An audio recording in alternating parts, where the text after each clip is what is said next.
Primera de Juan, capítulo 2, versículo 2 fue donde finalizamos la semana pasada. Quiero hacer un repaso para aquellos que están viniendo quizás o que están aquí por primera vez compartiendo este estudio con nosotros. Quiero hacer un repaso para ellos y también para todos los que nos han estado acompañando, porque siempre es bueno recordar, porque somos oidores olvidadizos. Debemos recordar, hermanos, que estamos analizando la primera mitad de la carta de Juan. Dijimos más o menos que la vamos a estar dividiendo en dos partes. La primera parte es Dios es luz, es lo que dice Juan, Dios es luz. La otra mitad que vamos a ver dentro de algunos miércoles es Dios es amor. Así divide Juan su carta. Y bajo esta primera sección, bajo esta primera mitad, Dios es luz, estamos considerando por lo menos cuatro formas de comunión. ¿Cómo usted puede estar seguro, hermano? ¿Cómo yo puedo estar seguro de que mi comunión con Dios es verdadera? ¿Cómo yo sé que realmente tengo comunión con Dios y que Dios tiene comunión conmigo? Bueno, en esta primera sección, Juan comparte por lo menos cuatro formas en las que nosotros tenemos comunión con Dios. Estas cuatro formas las encontramos desde el capítulo 1, versículo 5, hasta el capítulo 2, versículo 11. La primera forma de adoración, de comunión que encontramos, hermanos, o que vimos fue la conformidad a un estándar. Y esto lo vimos en el capítulo 1, versículos 5 hasta el versículo 7. Esto es un repaso, mis amados hermanos. La segunda que fue mayormente la que estuvimos conversando el miércoles pasado, es acerca de una conciencia y un reconocimiento del pecado. Del versículo 8, del capítulo 1, versículo 8, hasta el capítulo 2, versículo 2. Y ahí fue donde terminamos la semana pasada. Y quiero leer nuevamente versículos 1 y versículos 2 para refrescar nuestra memoria. ¿Qué es lo que dice Juan? Dice Juan capítulo 2, verso 1, hijitos, hijitos míos, estas cosas os escribo para que no pequéis. Juan dice, estas cosas que yo les estoy escribiendo, mis amados hermanos, las escribo para que ustedes no pequen. Porque es la meta de Dios que nosotros, como sus hijos, no cometamos pecado. Pero ciertamente en la práctica, en nuestra vida diaria, le fallamos a Dios y cometemos pecado. ¿Qué pasa cuando cometemos pecado? Dice Juan, y si alguno hubiere pecado, abogado tenemos, dice, para con el Padre, a Jesucristo el justo.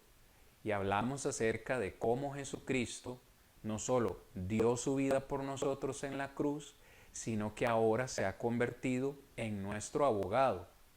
Y un abogado lo que hace es defender a alguien que probablemente es inocente o a alguien que probablemente es culpable.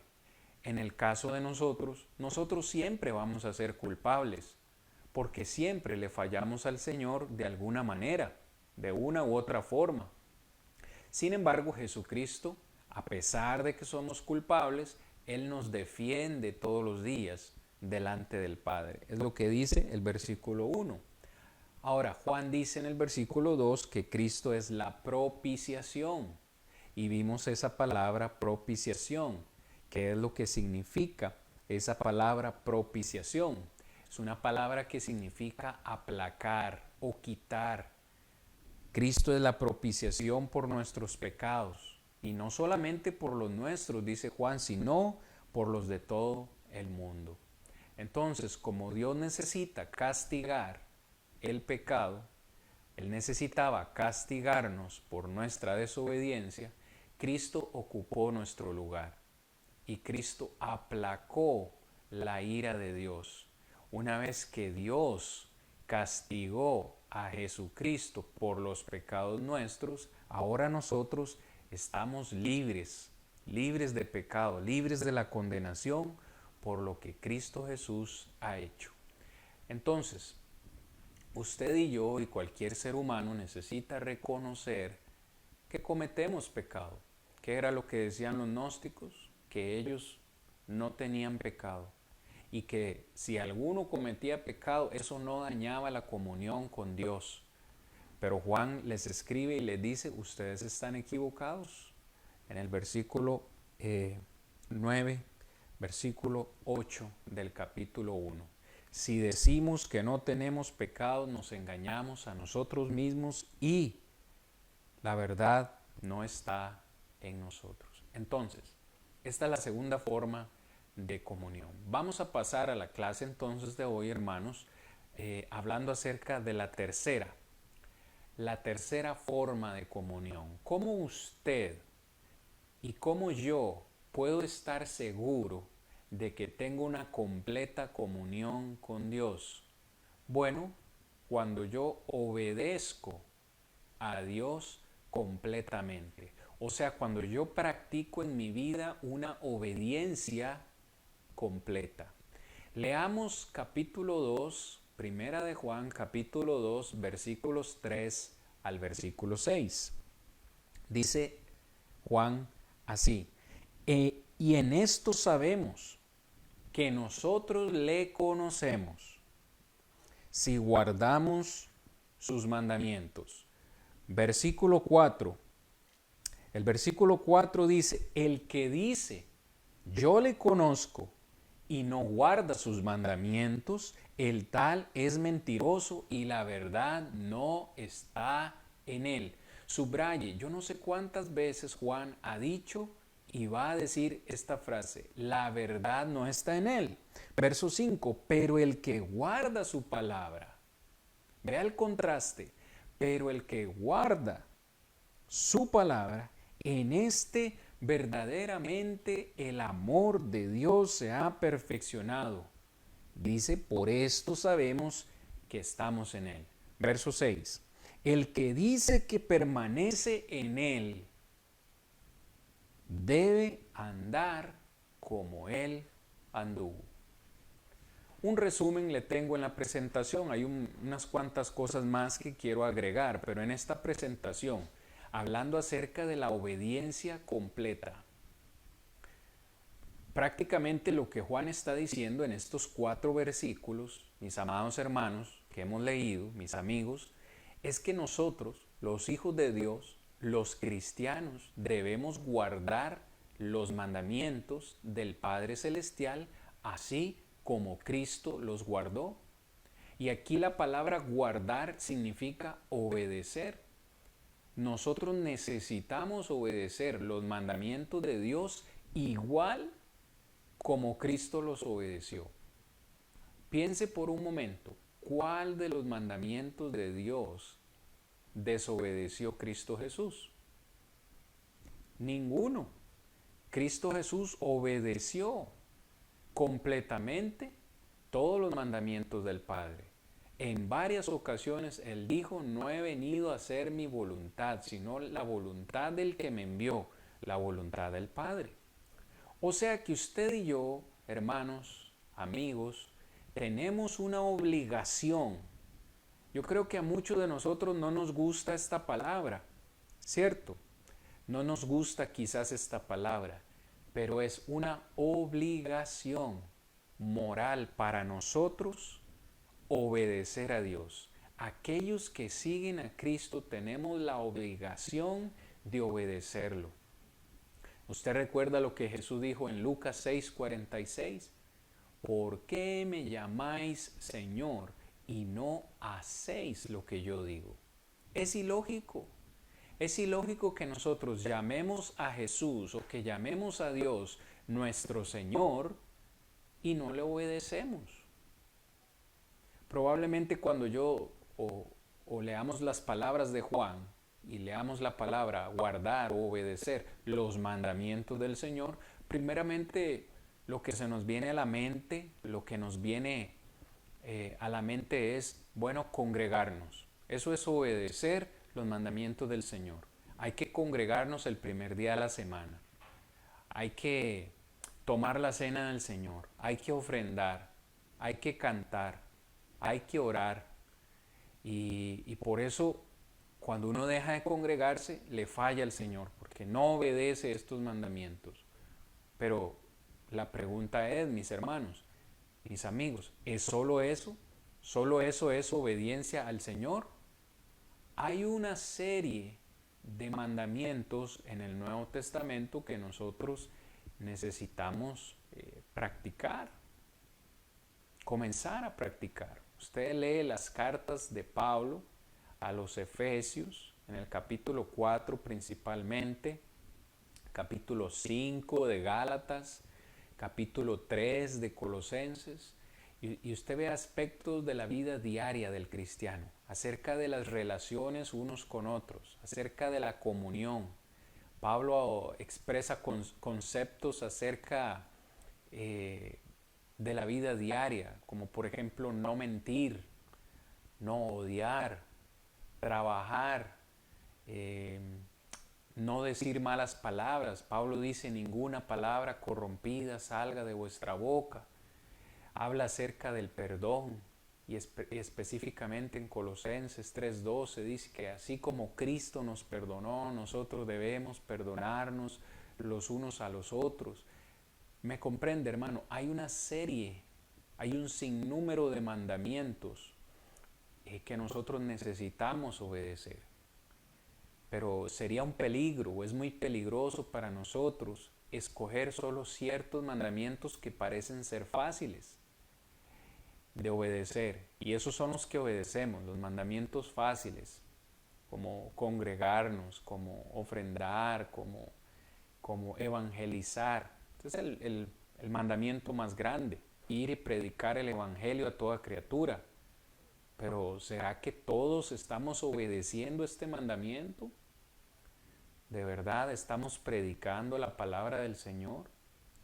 En fin, dice, permanece.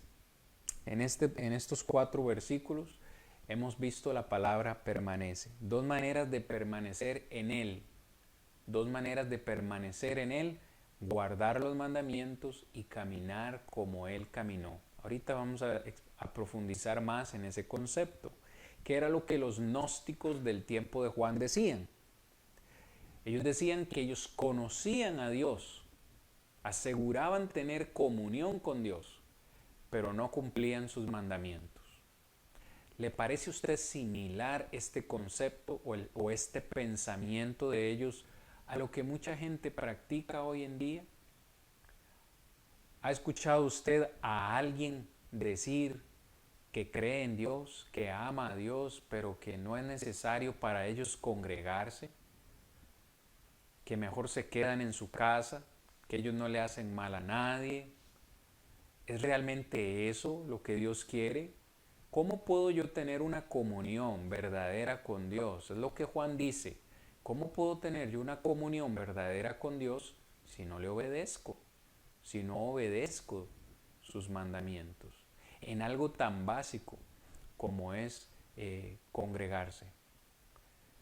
Hay unas personas o pueden haber hermanos en nuestras congregaciones que creen, hermanos, perdone la sinceridad, o que creemos tener comunión con Dios, pero están enemistados con un hermano o con una hermana. No han sido capaces de solucionar su problema con un hermano o con una hermana.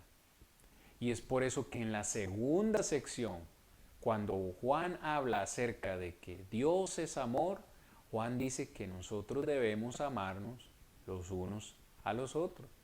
Y que si nosotros no somos capaces de amar a nuestro hermano, a nuestra hermana, a quien vemos todos los días o todo el tiempo, ¿cómo vamos nosotros a amar a Dios a quien no hemos visto?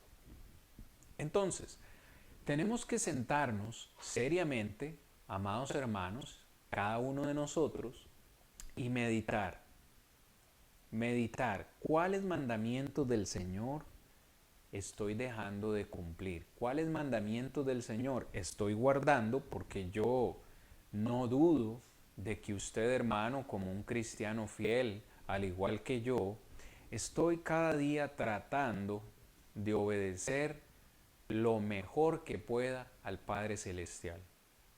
Pero en mi vida hay una serie de mandamientos que todavía necesito pulir, que todavía necesito mejorar. Usted lea una vez más, hermanos, Colosenses capítulo 3, desde el versículo 1, Pablo dice, sí pues, habemos resucitado con Cristo Jesús, tenemos que buscar las cosas de arriba. Y luego Pablo habla acerca de una gran lista de cosas que tenemos que dejar y luego una gran lista de cosas que debemos comenzar a practicar. Y el concepto que Pablo usa en la carta a los Colosenses es despojarnos de las viejas vestiduras, despojarnos de ese viejo hombre y ponernos una nueva ropa o vestirnos de una nueva ropa. Eso es lo que hacemos en la vida cristiana. Hermanos, estamos todos los días tratando de quitarnos esas ropas viejas, de este hombre viejo que teníamos, y tratamos de ponernos ropas nuevas, ropa limpia, una ropa que agrade al Señor. Pero muy bien, entonces profundicemos un poco más, hermanos, en este concepto de estos 4 versículos que hemos nosotros leído. Versículo 3, vamos en detalle. En esto sabemos que le conocemos, si guardamos sus mandamientos. Solo así, hermanos, solo así, cuando obedecemos los mandamientos del Señor, es cuando realmente le conocemos. ¿Cómo puedo yo conocer a alguien?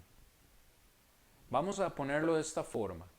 ¿Cómo yo puedo conocer a alguien a profundidad si no paso tiempo con ese alguien? ¿Me explico? Estoy siendo claro con esta pregunta. Yo he tenido oportunidad de pasar tiempo con algunos de ustedes que me están escuchando. Probablemente ustedes tengan amigos, amigas o hermanos en Cristo con los cuales se han relacionado. ¿Cómo usted llega a conocer a alguien? Usted tiene que dedicar tiempo para conocer a ese alguien. De lo contrario, nunca lo va a conocer. Entonces, ¿cuál es el punto de Juan? Necesitamos conocer a Dios. ¿Me sigue? Necesitamos conocer a Dios. Pero ¿cómo vamos a conocer a Dios si no pasamos tiempo con Él? ¿Cómo vamos a saber? Y esta es otra forma lógica de expresarlo. ¿Cómo vamos a conocer los mandamientos del Señor? Porque Juan dice que una forma de conocerlo es guardar sus mandamientos. Una forma de conocer a Dios es obedecer sus mandamientos. Pero ¿cómo voy a saber yo cuáles son los mandamientos que Dios quiere que yo obedezca? Por supuesto que la respuesta lógica es estudiando su palabra. Douglas Ávila, te veo conectado, mi amigo. Gracias por acompañarnos en esta noche. Es una bendición tenerte, viejo amigo y ex compañero de colegio. Dios te bendiga grandemente. Gracias por estar aquí con nosotros. Les decía, mis hermanos, mis amigos, ¿cómo yo voy a conocer los mandamientos de Dios si nunca estudio su palabra? ¿Cómo yo voy a saber lo que está en la mente de Dios, qué es lo que Él quiere que yo haga, si nunca estudio su palabra? Es una conclusión lógica. ¿Usted cree que Dios, mis amados amigos, se tomó el tiempo?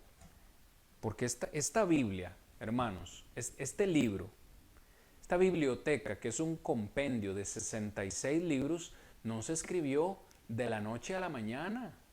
No se escribió de la noche a la mañana. Aquí hay años de sabiduría. Aquí hay sangre. Hombres que derramaron sangre por escribir estas palabras que usted y yo tenemos en este libro.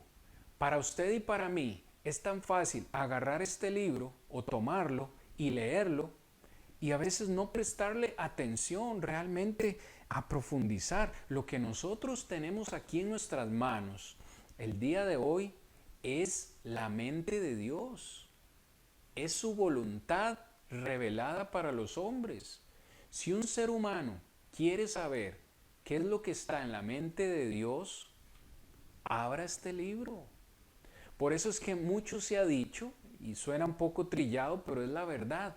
¿Cómo nosotros podemos conversar con Dios? ¿Cómo conversamos con Dios? A través de la oración. Hablamos con Dios a través de la oración. ¿Cómo es que Dios nos contesta a nosotros? A través de su palabra.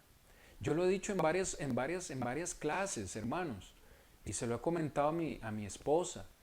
Yo a veces quisiera ser como esos hombres del primer siglo, esos hombres de los padres de la fe, con los cuales Dios hablaba directamente, cara a cara, como hablaba con Moisés. Yo quisiera a veces preguntarle a Dios algo y que Dios me conteste inmediatamente. Pero me doy cuenta luego que en este tiempo en el que estamos ya Dios no habla de esta forma, sino que nos habla a través de su palabra. Entonces, si usted y yo queremos conocer qué es lo que Dios quiere, tenemos que leer su palabra. Alguien que nunca estudie o abra la Biblia difícilmente va a poder comprender cuál es la voluntad de Dios. Yo jamás podría saber que Dios me pide amar a mis enemigos si nunca lo he leído en su palabra. Porque es fácil amar a los amigos, es fácil amar a los que nos hacen bien, es fácil amar a aquellos que son buena gente con nosotros. Pero aquellos que nos hacen maldad, aquellos que dicen mentiras contra nosotros, aquellos que inventan chismes, Dios me pide también amarlos a ellos.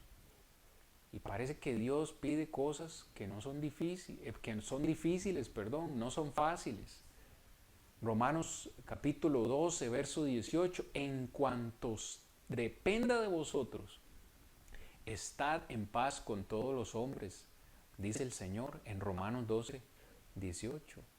En cuanto dependa de mí, yo tengo que estar en paz, no solo con mi familia, sino con todos los hombres.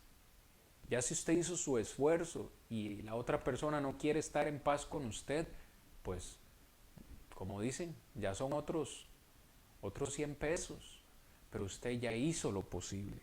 Entonces, esta expresión, hermanos, para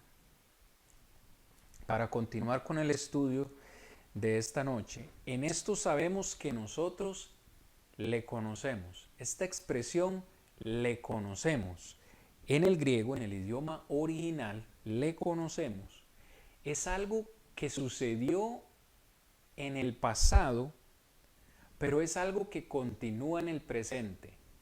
Aquí es donde me gusta más, nosotros estamos usando como referencia la Reina Valera 1960, pero la versión de las Américas dice prácticamente lo mismo, pero es un poco más entendible. Dice, en esto le hemos conocido. ¿Sí ven? Es algo que sucedió en el pasado. Nosotros conocimos a Dios quizás hace algunos años, yo no sé cuántos de los que me escuchan, o hace cuántos años llegaron a conocer a Dios o tuvieron un encuentro con el Señor hace ya tantos años atrás. Eso es lo que dice Juan. No, en esto sabemos que le hemos conocido, que le conocemos. Algo que pasó, pero que continúa. Continúa hasta el día de hoy y continuará hasta el día de nuestra muerte. O sea, en otras palabras, lo que Juan está diciendo es que todos los días debe haber una preocupación de parte nuestra por conocer la voluntad de Dios. Si usted abre su Biblia, mi hermano, mi amigo, una vez al día y por lo menos lee un versículo, solamente un versículo, vea que no estamos diciendo ni siquiera un capítulo entero. ni siquiera un libro entero de la Biblia. Con solo que usted lea un versículo de la Biblia, usted ya está aprendiendo algo acerca de la mente de Dios. ¿Qué nos toma? ¿Cuánto nos tomaría leer un versículo de la Biblia al día? Ni 5 minutos. Y meditar en él. ¿Qué me dice a mí el versículo Juan 3:16, por ejemplo? De tal manera amó Dios al mundo, que nos ha dado su Hijo unigénito, para que todo aquel que en Él crea no se pierda, mas tenga vida eterna. ¿Qué me dice eso a mí? ¿Cuánto me aprecia Dios? ¿Cuánto me ama Dios? Solo un versículo. Juan 14:6. Yo soy el camino, la verdad y la vida. Nadie viene al Padre si no es por mí. Un versículo. Vea que lo dije en menos de 10 segundos. Y usted lo lee y medita. ¿Qué le dice eso a usted? Necesitamos conocer los mandamientos del Señor. O sea que conocer a Dios incluye una relación diaria con Dios, una comunión íntima con Él. No se puede conocer a Dios si no se conocen sus mandamientos, y no se pueden conocer sus mandamientos sin necesariamente obedecerlos. Mateo 7, 21 al 23. El Señor Jesús es muy claro, mis hermanos y amigos, y nos dice: no todo el que me dice. Vea, es fácil hablar, es muy fácil hablar. Muchos dicen que aman a Dios, muchos dicen que aman a Jesucristo y que lo tienen como el Señor de su vida. Pero Jesús dice: no todo el que me dice, Señor, Señor, entrará en el reino de los cielos, sino el que hace. Vea la diferencia. El que hace la voluntad de mi Padre, el que va a entrar en el reino de los cielos. Vea el contraste entre decir y hacer. ¿Qué es más importante para el Señor? ¿Alguien que dice que lo ama o alguien que muestra que lo ama?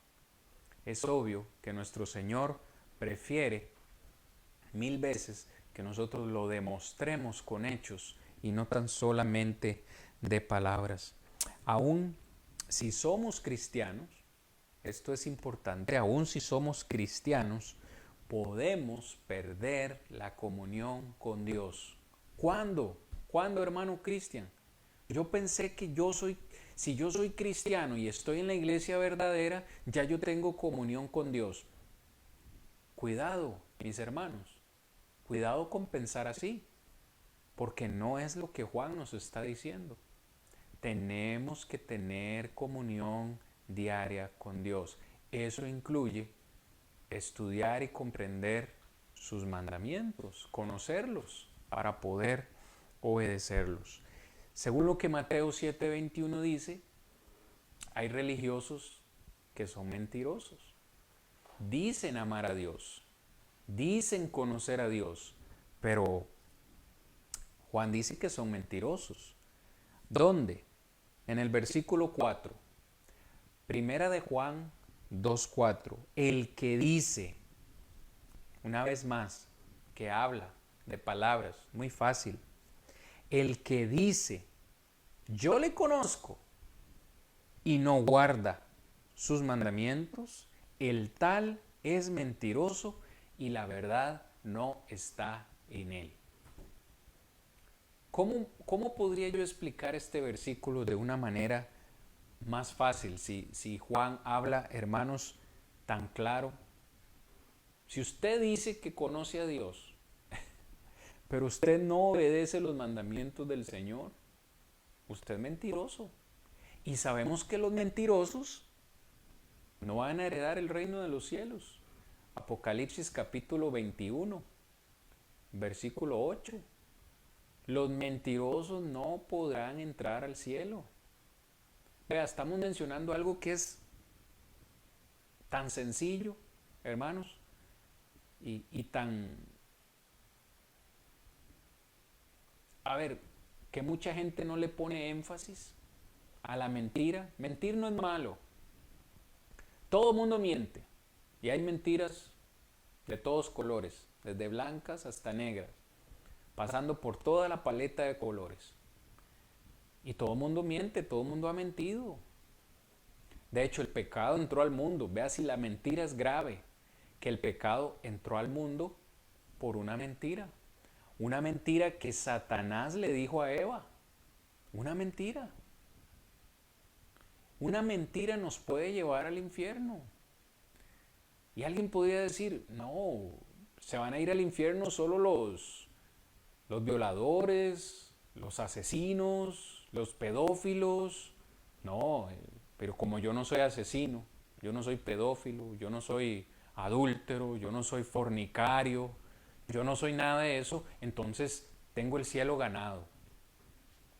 No, porque igual, con solo que yo diga una mentira, igual me puedo ir al infierno, con algo tan pequeño. Entonces, si yo digo, por eso Juan decía anteriormente que si nosotros decimos que no tenemos pecado, mentimos y la verdad no está en nosotros. Ahora, si decimos que conocemos a Dios y no obedecemos sus mandamientos, también somos mentirosos y la verdad no está en nosotros. O sea, hay que hacer lo correcto. No solo saber qué es lo correcto, hay que hacerlo. Por eso es que Santiago 4, versículo 17, dice: al que sabe hacer lo bueno y no lo hace, le es pecado. Le regalo de nuevo la cita. Santiago 4, 17. El que sabe hacer lo bueno y no lo hace, es pecado. Entonces, aunque usted deje de hacer todo lo malo y usted diga, ya yo no hago nada malo, ya me gané el cielo porque no hago nada malo. Si usted no hace lo bueno, también está cometiendo pecado. Imagínese. Entonces, para entrar al cielo hay que hacer dos cosas. Dejar de hacer lo malo y luego comenzar a hacer lo bueno. Es muy diferente que yo haya estudiado cómo saber volar un avión, que yo haya llevado un curso de cómo saber volar un avión comercial con personas, y otra cosa muy distinta es que yo sepa hacerlo o que yo lo haga correctamente. Porque una cosa es estudiar y otra cosa es estar ahí, delante de ese volante, de ese avión. Entonces, en la vida cristiana es igual. No es solamente conocer los mandamientos de Dios, hay que llevarlos a la práctica. ¿De qué me sirve a mí saber que Dios me dice que yo tengo que amar a mis enemigos? Ah, sí, ya yo eso lo leí en la Biblia. Ya yo he leído en la Biblia que hay que amar a los enemigos. Pero eso no es para mí. A mí el que me la hace me la paga. Y yo perdono pero no olvido. Y en algún momento me la cobro. Entonces, ¿de qué me sirve conocer el mandamiento si no lo pongo en práctica, en mi vida? Ahí es cuando verdaderamente nos damos cuenta, mis amados hermanos y amigos, que Dios nos va moldeando. Cuando usted deja que la palabra de Dios trabaje en usted. Cuando usted renuncia a su voluntad y quiere poner en práctica la voluntad de Dios. Es lo que hizo Jesús en el huerto del Getsemaní, bueno, en todo su ministerio.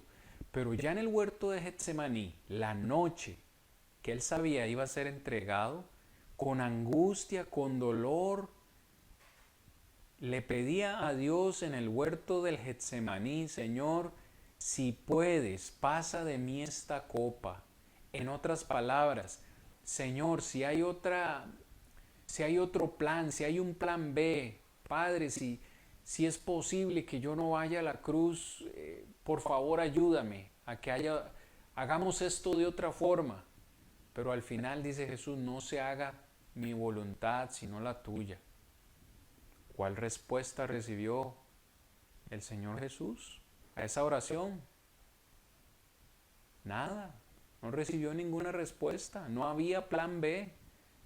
El único plan era que Cristo fuera a la cruz y lo hizo, no solo por amor al Padre y por obediencia al Padre, sino también por amor a usted y por amor a mí. Y eso, hermanos, tenemos nosotros que reconocerlo. ¿Cuál, le pregunto en esta noche, porque es algo que me pregunto yo siempre, cuál mandamiento del Señor le es a usted más difícil obedecer? Acabamos de mencionar la mentira. Si usted no es mentiroso, usted dice, no, eso es fácil. Pero sabe, hay hermanos y hermanas hoy en día que están lidiando con la mentira. Hay hermanos que les cuesta dejar de mentir. Hay personas que luchan con la mentira. Podría ser cualquier otra cosa. Puede ser un mal carácter. O pueden ser un vocabulario soez y pesado. Hay personas que dicen palabras groseras.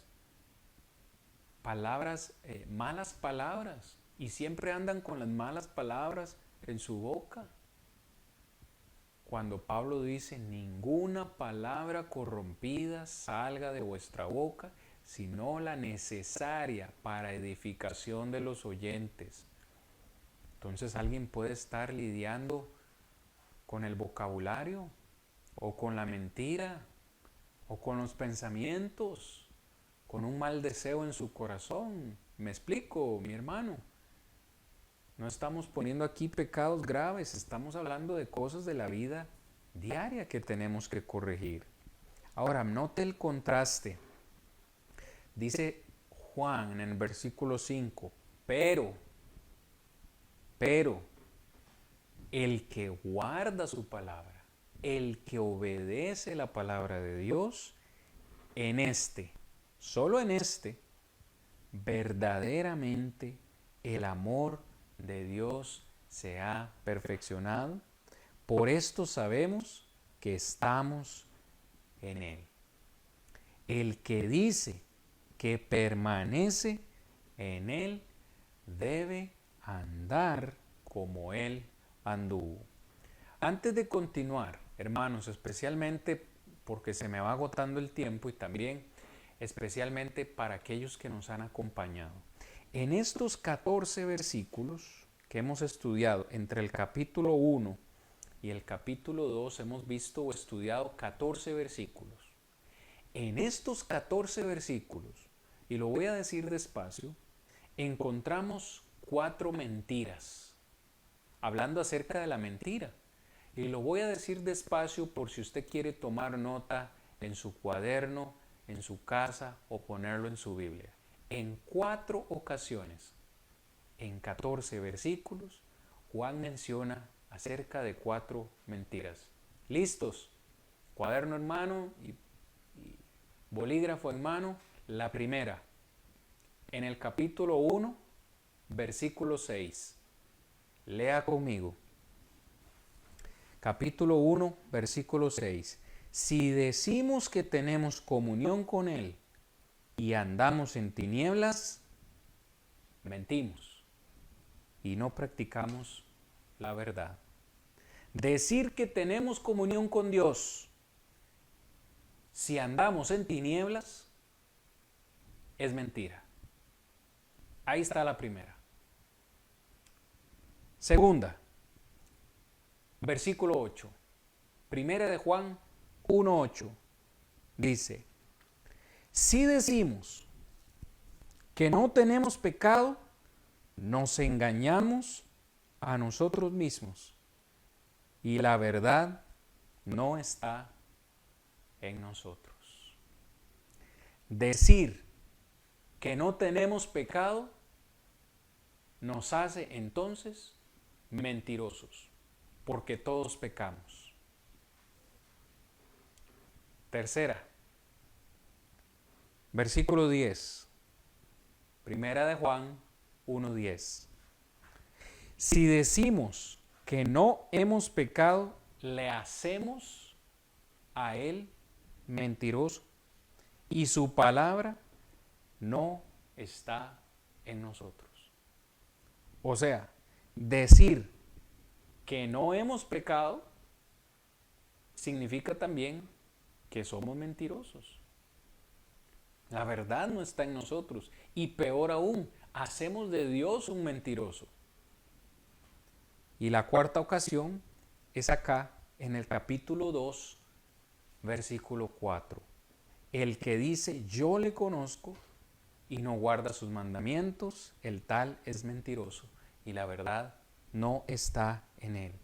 Decir que conocemos a Dios y no obedecer sus mandamientos nos hace entonces mentirosos. Versículo 5. Nuestro amor a Dios se manifiesta en obediencia.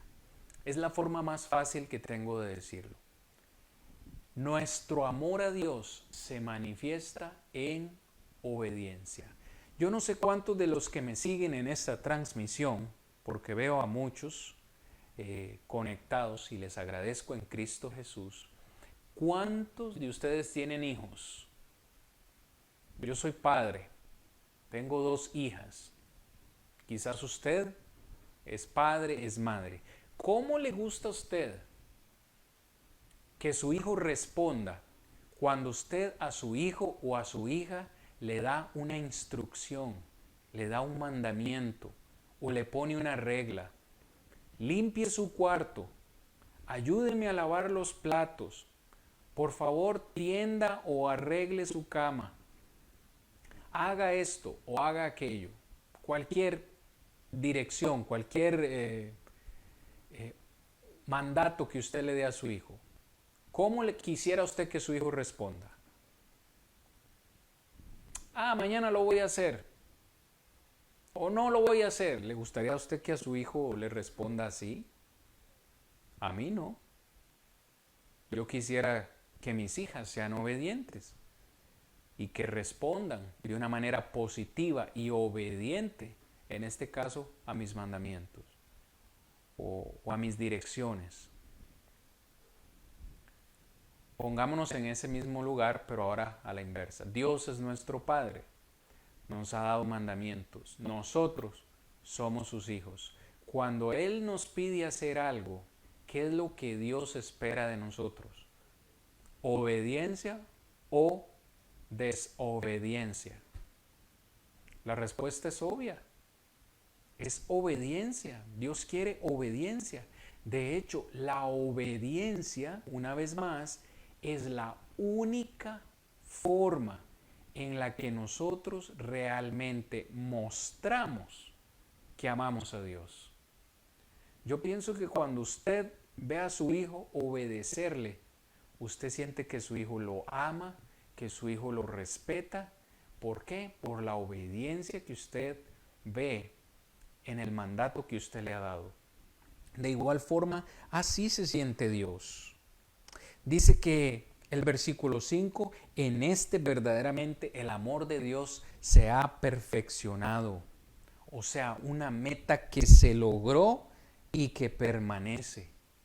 Dios se siente satisfecho cuando Él nos da un mandamiento y nosotros lo obedecemos. En el momento que obedecemos ese mandamiento, entonces dice Juan, nuestro amor por Dios realmente se ha perfeccionado. Porque para eso Dios nos ha dejado su palabra. Segunda de Timoteo, capítulo 3, versículos 16 y 17. Dice que la palabra del Señor es útil para enseñar, para redarguir, para corregir, para instruir en justicia, a fin de que el hombre de Dios sea enteramente preparado para toda buena obra. La palabra de Dios, los mandamientos de Dios, nos pueden perfeccionar y no son gravosos. Esta palabra perfeccionado es exactamente la misma palabra que usó Jesús en Juan 19, 29, cuando dijo, consumado es.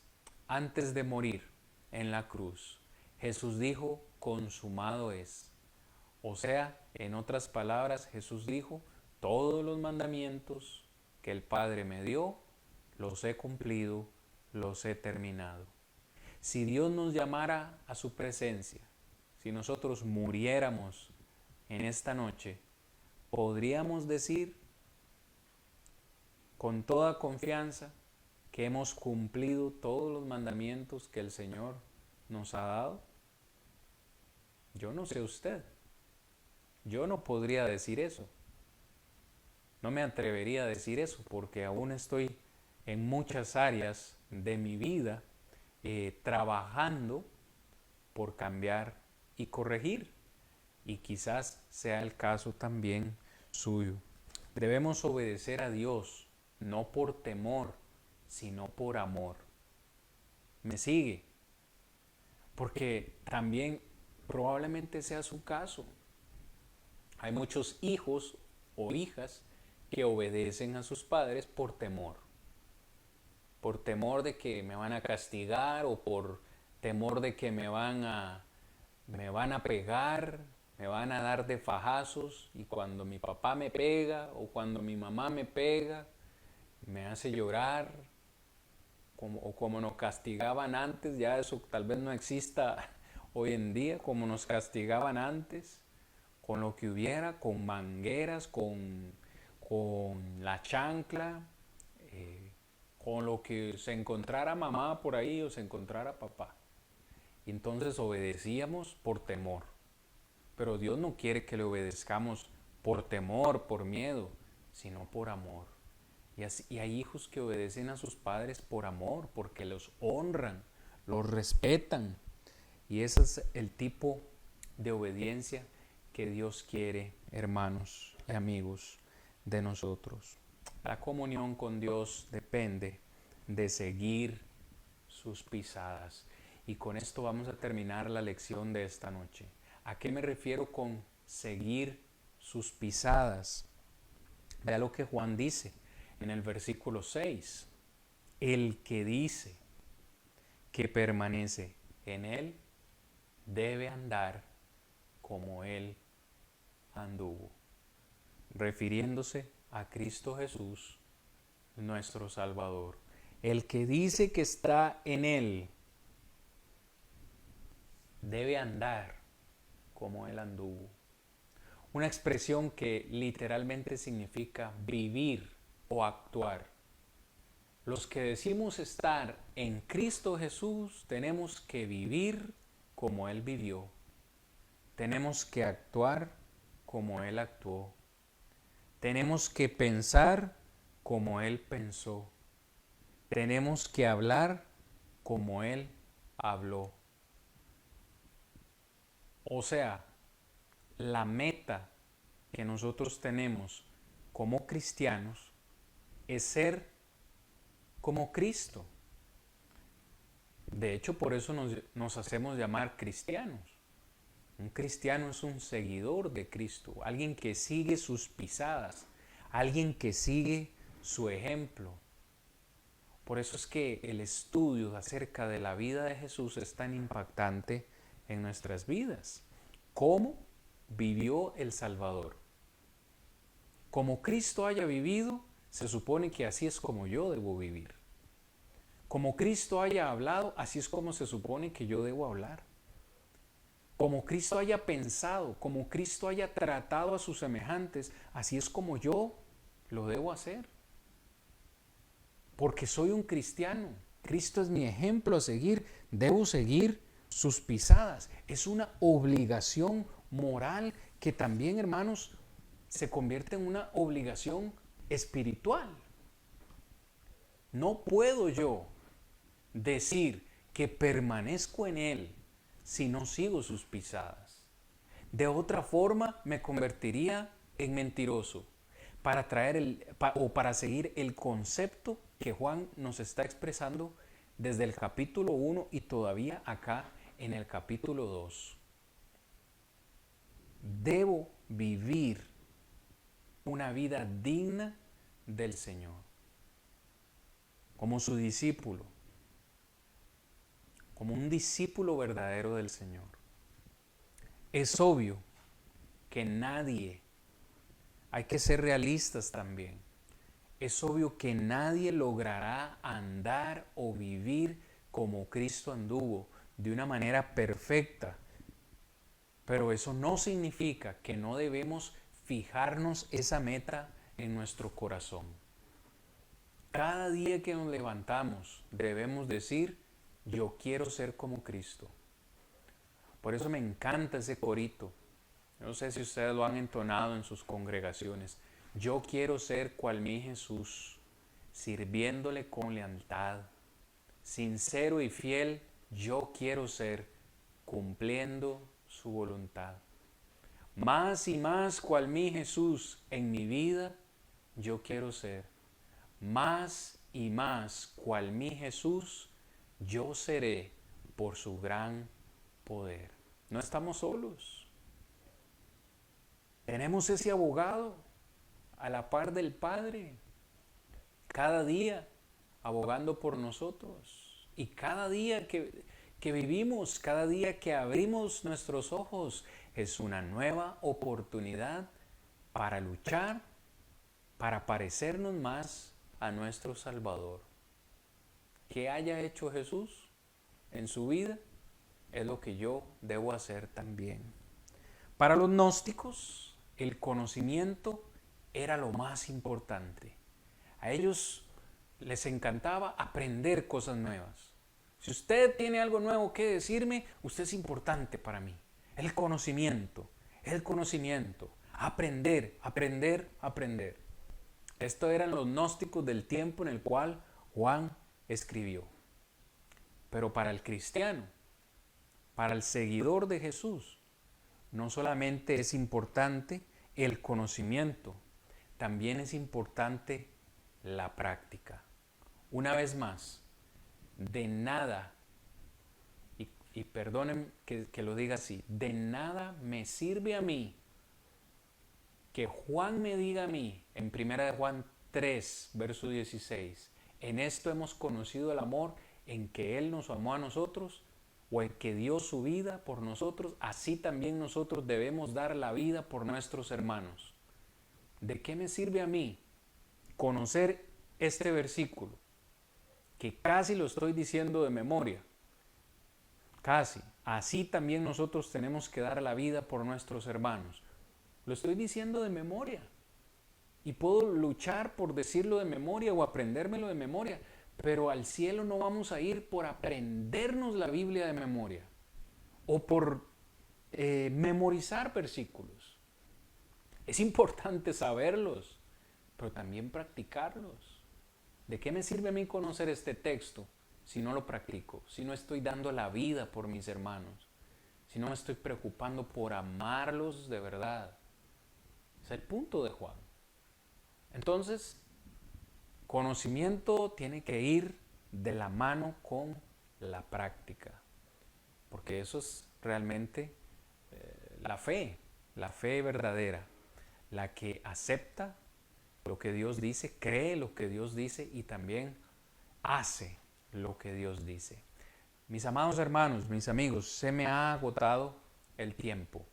Se me ha agotado una vez más el tiempo y nos quedamos solamente en la tercera. La próxima semana, Dios mediante, nos presta vida.